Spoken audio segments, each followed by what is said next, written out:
Dragon is one of the most beloved and popular Pokemon types in the series. It's an inherently cool type. Many of the best Pokemon in the game are Dragon types. Pokemon like Dragonite and Dragapult are icons of both the competitive side and casual side of this series. But not all Dragon types are flashy pseudo-legendaries. Some Dragon types are kind of weird, in fact. The distribution of the Dragon type can be a bit random sometimes, like Kingdra is a Dragon type, despite clearly being a seahorse and not resembling a dragon at all. Tatsugiri was blessed with dragonhood, despite clearly being a regular fish. And many have made the obvious observation over the years that dragon-looking Pokemon like Charizard or Gyarados do not have a dragon typing. I suppose the thematic consistency of what is and isn't a dragon wouldn't be my main concern though. I want to take a look at some weirdo dragons, some dragons that have a strange identity, some dragons that don't know what they are exactly. Why don't we kick things off with Drampa? Do you guys remember Drampa? This is one of those Pokemon that I often forget exists at all. This was a Gen 7 dragon, and it is an extremely unique Pokemon. This was the first Pokemon ever to have a normal dragon type combination, which is a bit of a funny typing for this guy, because it is a generic looking dragon. If anything was to have a normal dragon typing, this would be it. It's the most normal dragon I've ever seen. Although Drampa might not be the most popular thing in the world, it has one of the most famous Pokédex entries, and this is an insane Pokédex entry. It says in the Ultra Sun Pokédex, if a child it has made friends with is bullied, Drampa will find the bully's house and burn it to the ground. If you're a 5-year-old child and you just called somebody a nerd, oops, they're friends with Drampa. Say goodbye to your entire family. But to be honest with you, I think that the bully has a pretty good chance to stop Drampa in the act, because look at this thing. It has a speed of only 36. Can it even get there in time? Plus it's weak to fighting. A punch to the head and I think Drampa would be knocked out and your family would be safe. Although that normal typing does provide a very valuable resistance to Ghost, fighting weakness really sucks, especially on something so slow that is designed seemingly as a bulky attacker, even though the bulk isn't that good. I think adding another weakness to a common type is probably not worth the advantage of Ghost immunity overall. Drampa has some interesting abilities. It has Sap Sipper, which grants a grass immunity and provides a pretty useless attack boost to Drampa. This is a very low attack stat and primarily uses special attack, so you're mostly having this for the grass immunity, and honestly you resist grass anyway. Feels like a bit of a waste. Could be good to absorb Spore though, and Leech Seed and other such grass utility effects, but for attacks you're shrugging them off anyway. Berserk is another option, a pretty good ability on some Pokemon. Galarian Moltres gets this, and it can use it pretty well. You get a +1 special attack boost if you are at half health or less. And Drampa is probably bulky enough to take at least one hit and be left in this range, so perhaps this is a good fit. The other ability option here is Cloud9, which can also have its uses, disabling the effects of weather conditions while Drampa is on the field. Drampa's massive special attack of 135 is impressive, but it's hard to use on something so slow and with some pretty poor defensive traits. This is a classic weirdo Pokemon. I do like the guy. I think he's got a fun visual design, but it's definitely one of the weirdest dragon types in the game. Look at his long neck as well. What's going on with that? It curves downwards. That must be poor posture. But I guess it's so long that maybe that's your only option to survey ahead of you, because at your natural neck length, your head would be in the clouds. You can't see anything properly. That's unfortunate. You know who else is a weirdo dragon? How about Dracozolt? Dracovish is the more famous of the Draco brothers, well known for its powerful Vicious Rend move. We all know about that, but Dracozolt was the less powerful of the two that ended up being a pretty balanced choice in Gen 8 when those two debuted. Pretty significantly less powerful than its brother. The dragon typing on this guy is thematically appropriate, I would say. It's dinosaur. They seem to give dragon typing to dinosaurs like Tyrantrum. I'll accept that. That's logical consistency. And this is a weird amalgamation of fossils that has led to a bit of an abomination. Dracozolt is ranked UUBL in the Gen 8 tier, and Gen 8 is the only generation where you can use this officially. And it's one of the most unique dragon-type Pokemon designs I've ever seen. This guy has average stats, with its highest stat being a base 100 attack, pretty unimpressive, but similarly to Dracovish with its Vicious Rend move, Dracozolt has a similar move called Bolt Beak, which has an 85 power and deals double damage if you move first.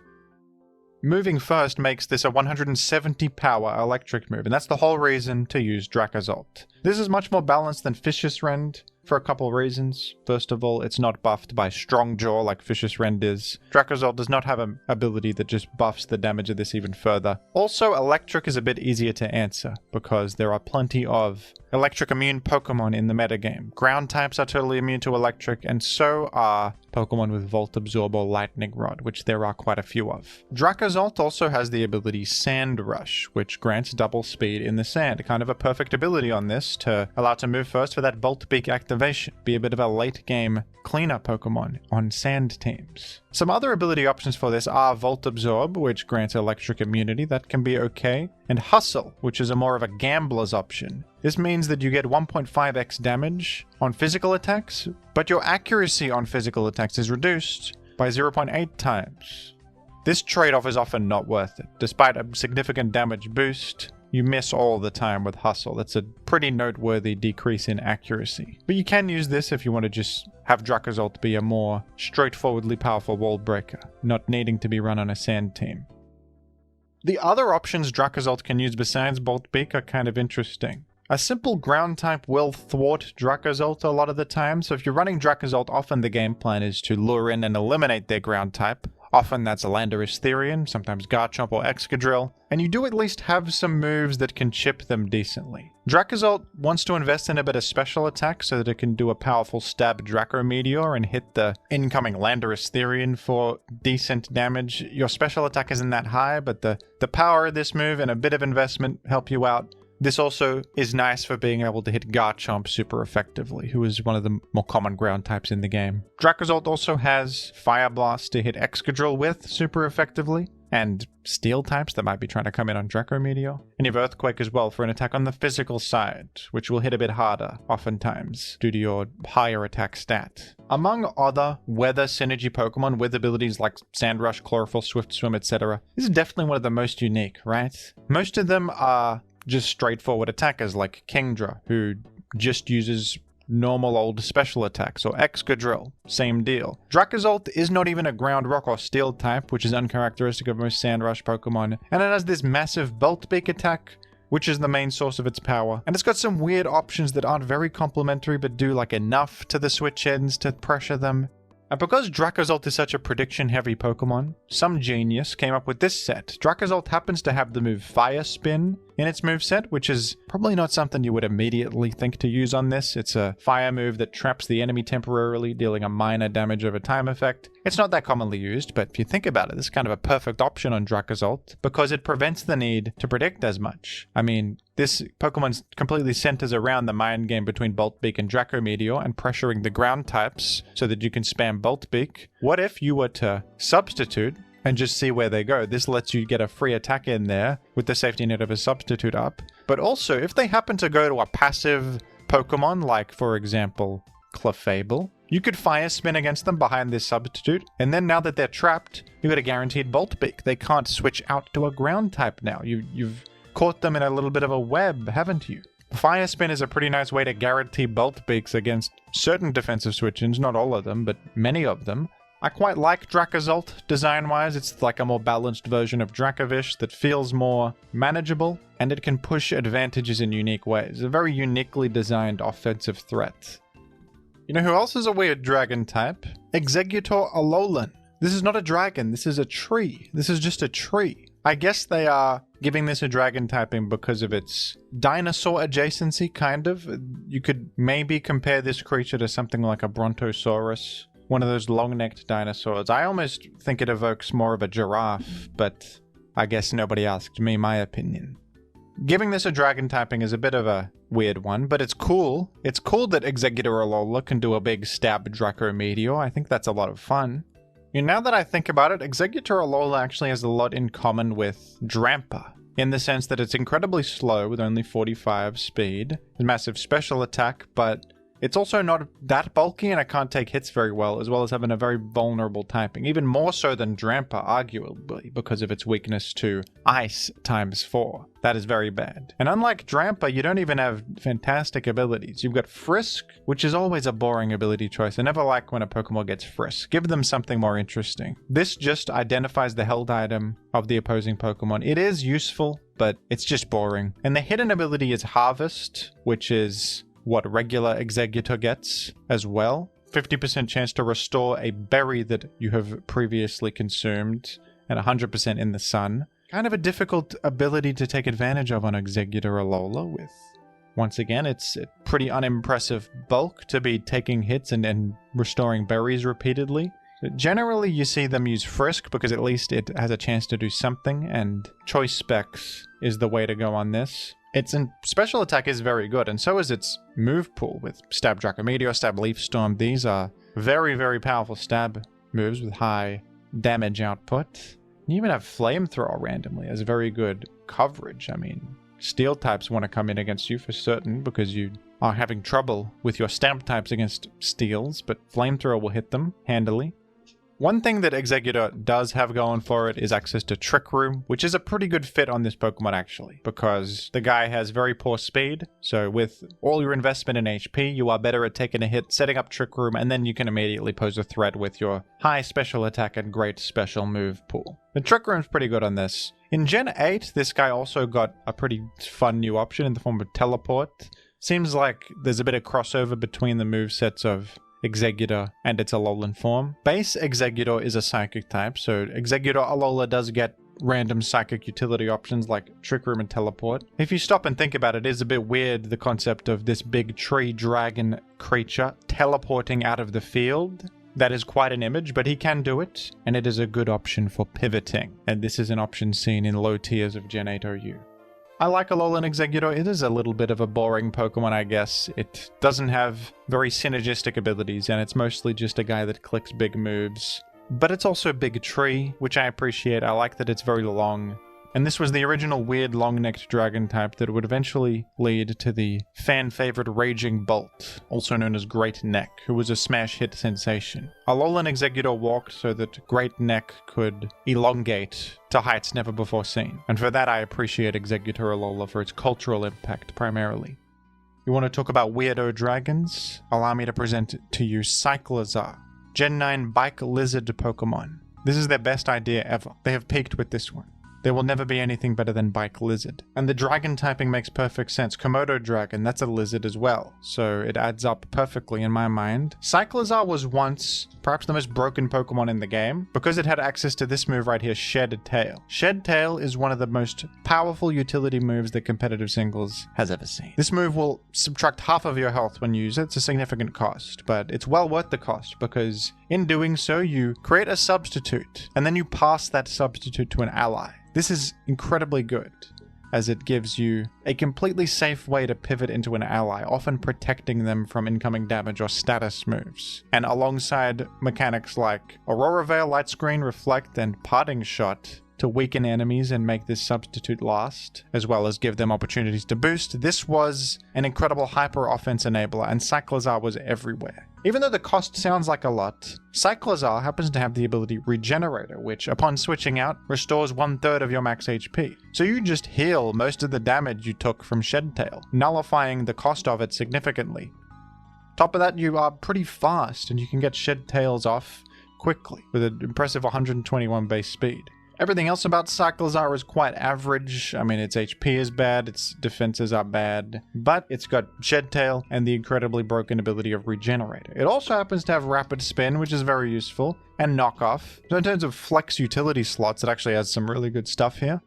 You even have Taunt, another good utility filler move to at least do something in certain contexts. So initially Cyclizar actually got banned from competitive singles, but then they reevaluated the situation and deemed Shed Tail to actually be the broken thing, because Orthworm started to prop up as a new hyper offense enabler that used Shed Tail for powerful pivoting into hyper offense boost spam stuff. So because Shed Tail was a broken common factor on multiple Pokemon, Shed Tail was banned instead, and Cyclizar was unbanned. But without Shed Tail, this Pokemon is not fantastic. Without Shed Tail, you could maybe use this as a defensive Regenerator pivot. I mean, Regenerator is an excellent ability, and this happens to be a Regenerator Pokemon with Knockoff and Rapid Spin. That's actually okay. This has been used on stall teams before for these unique traits, removing enemy items, controlling hazards. But beyond that niche usage of Cyclizar, this guy is really decelerated as if it's a bike slowing down to a halt. after a long ride. Cyclizar is not what it once was. And looking back on Cyclizar, this is one of the most uniquely broken Pokemon we have ever seen, isn't it? It's a weird support with one of the best moves we've ever seen, and that was all it did. It's kind of like a support version of Dracovish, right? Dracovish was broken because it had one really powerful move. Same deal with Cyclizar, but this one wasn't an attack, it was an incredibly powerful pivoting technique that also gave you a free substitute. I'll give them some props for originality, at least this isn't just a guy with high speed and attack clicking a stab move, this is at least broken in a different way, so that's fun, isn't it? But the meta where this was briefly allowed was no fun at all, folks, believe me. It was incredibly uninteractive, and Cyclizar was so reliable at giving boost sweepers free turns to set up. It was crazy. It truly was. And there was almost no repercussions for it either because of Regenerator. The fact that you just heal back all of the downside of the move is unbelievable. It's like the Citrus Berry Belly Drum combo, but what if you could just get a free Citrus Berry every single time? It would be on that level. And finally, the most delicious of all weirdo dragon types, we have Appleton. Apple pie themed Pokemon. This is a dragon type because of course I'm dragging this straight out of the oven onto my plate, ready to eat. Appleton is a grass dragon, which may seem atrocious with the weakness to ice, but guess what? Appleton has the ability Thick Fat, which is fitting on an apple pie Pokemon. Very thematically appropriate, very flavorful in more ways than one. And Thick Fat, of course, reduces the damage taken by fire and ice type moves, nullifying your weakness to ice significantly. I also love the other abilities on this, Ripen and Gluttony. They're not as good as Thick Fat, of course, but they are all food themed, and we love that, don't we, on a food-based Pokemon.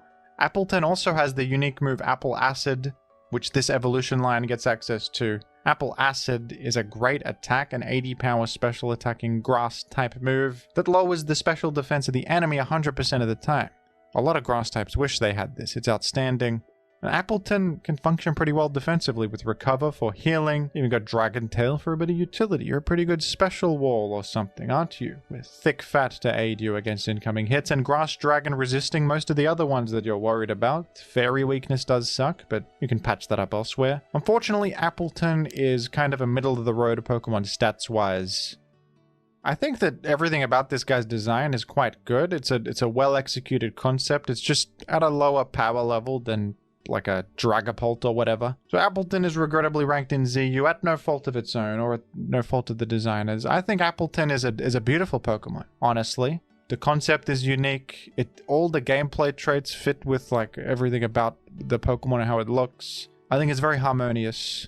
I would describe it as scrumptious design. Scrumptious. And it is kind of weird to have an apple pie dragon, but it's also the kind of weirdness that I appreciate. It's the kind of weirdness that I celebrate. I think Appleton deserves more credit. I think you should all acknowledge Appleton's existence and be happy that somebody made this because they did good work. The Applin line did of course get a new addition in Gen 9 with Hydrapple, another Pokemon I do love.